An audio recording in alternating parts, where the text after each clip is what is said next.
2017 aura été une année faste pour le tourisme en France, en région Centre-Val de Loire, mais aussi et surtout dans l'Indre. Le bilan est positif tant pour la fréquentation des sites que pour l'hôtellerie et la restauration. Les chiffres seront dévoilés demain par l'Agence de développement touristique de l'Indre et en avant-première ce soir sur VIP TV avec son président Marc Fleuret.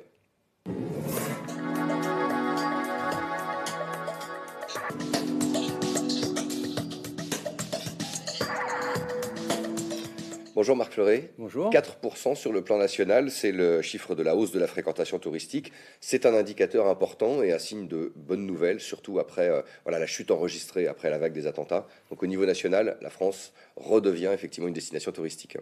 Effectivement, cette bonne forme et bonne santé sur le plan national automatiquement se répercute sur l'ensemble des territoires. Et au niveau régional, on enregistre des chiffres très positifs. Et je dirais que si on descend encore d'un cran, sur le plan départemental, au niveau de l'Indre et plus généralement du Berry, eh bien, on enregistre de très bons chiffres également pour cette saison. Alors plus 33% sur la région Centre-Val de Loire, qui devient donc une région vraiment de plus en plus attractive. Et puis l'Indre qui tire son épingle du jeu. Alors vous le dites sur les chiffres, c'est 9 sites sur 10 les plus fréquentés sont en progression, et parfois en progression assez surprenante. Chapeau de Bouge, par exemple. Ouais, tout à fait. Donc c'est vrai que pour nous, c'est vraiment très satisfaisant quand on voit qu'on a sur le top 10 de nos sites touristiques départementales, bien sûr, une augmentation pour 9 d'entre eux. Donc ça, c'est vraiment très bien. On a des grosses progressions qui sont souvent dues, on a analysé le fait, avec de l'événementiel. Hein. Donc c'est d'où l'importance de développer cet événementiel.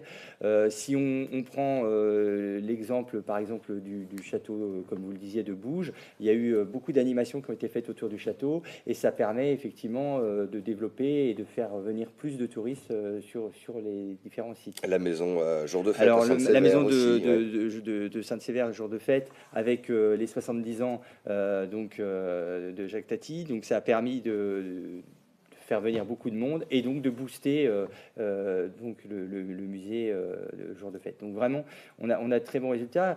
Si on continue sur le jour de fête, c'est en plus une progression, et c'est valable pour d'autres sites, mais notamment pour celui-ci, une progression qui dure depuis 3 années. Donc c'est des progressions continues qui permettent vraiment de dire qu'on a une nouvelle dynamique qui s'est engagée au niveau du département, et il faut qu'on continue dans ce sens. Alors ce qui est très intéressant, c'est que c'est aussi très réparti sur l'ensemble du département, donc ça c'est plutôt des bonnes nouvelles. Et puis des chiffres assez étonnants aussi dans les sites gratuits. Le musée Saroc, Issoudun, alors évidemment avec des prestigieuses expositions, aussi voilà. L'événementiel, plus 26%, et alors le couvent des Cordeliers de Châteauroux, plus 181% de progression. Oui. Alors c'est vrai que c'est un chiffre qui est très important, mais ça correspond à la biennale de la céramique. Qui a connu un grand succès, et du coup qui nous a boosté le nombre d'entrées sur donc le couvent des Cordeliers. Donc ça, c'est vrai que cet événementiel, il est très important. Hein. On l'a vécu aussi sur le musée, notamment de Déol, avec les fêtes médiévales, où on a eu sur une journée pratiquement 2000 personnes qui sont passées au musée.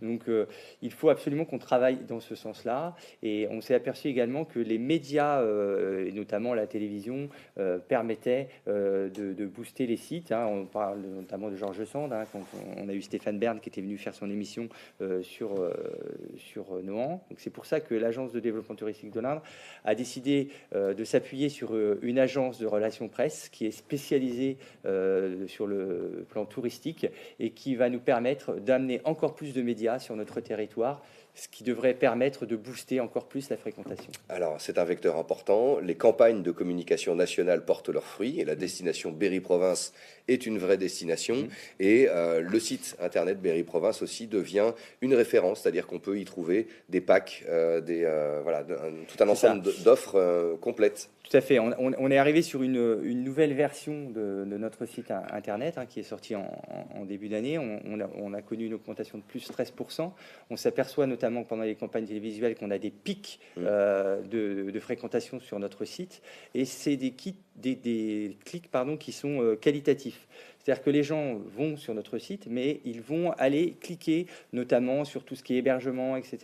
Donc ça montre que les gens sont intéressés. C'est pas je viens voir, je regarde et je repars tout de suite, mais je vais faire un deuxième clic pour aller voir au niveau de l'hébergement, pour aller voir les sites.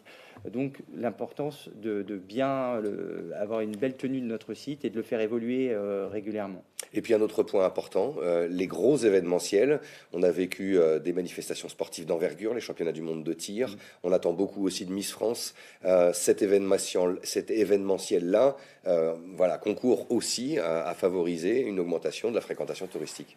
Bien sûr. Alors comme je dis souvent, on a de nombreuses pépites au sein de notre département, mais on n'a pas le Mont-Saint-Michel, ce qui fait qu'il faut qu'on arrive à faire venir les gens et à monter en notoriété. Et un des moyens que l'on a choisi, c'est de développer cet événementiel. Alors on connaît vraiment un très grand succès au niveau de l'événementiel, puisqu'on a notamment, pour en citer que quelques-uns, mais si on prend le Festival d'Arc avec 65 000 personnes qui ont fréquenté le Festival d'Arc, le Son Continu avec 15 000 personnes, donc ça nous permet de mettre en avant notre territoire, notamment sur la clientèle internationale, puisqu'on s'est aperçu avec les championnats du monde qu'on avait une forte progression au niveau de l'hébergement sur la fréquentation internationale.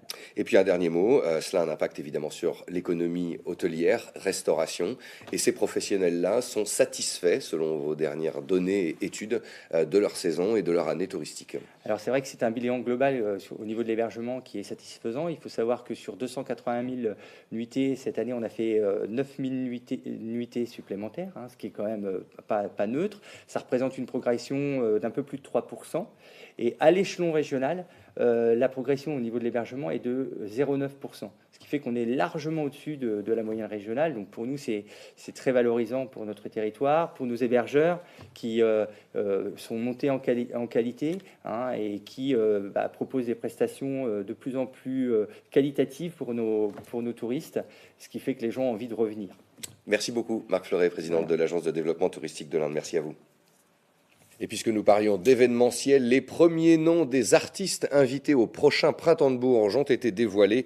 Véronique Sanson, Catherine Ringer, Les Brigitte, Ellie Jays, Orelsan, Damso, Synapson, Feder, Nina Kravitz ou encore Chaka Ponk. Ce sera du 24 au 29 avril 2018. La programmation complète sera dévoilée le 1er février prochain. Mais d'ores et déjà, la billetterie est ouverte. Fin de cette édition, à suivre les claps de bip. Sarah Benassen, Johan Desmoustiers. 20h50, votre soirée Ciné-Club, avec ce soir La Petite Boutique des Horreurs, une comédie de Roger Corman de 1960. À demain pour un prochain VIP Info. Très bonne soirée à toutes et à tous. Merci de votre fidélité.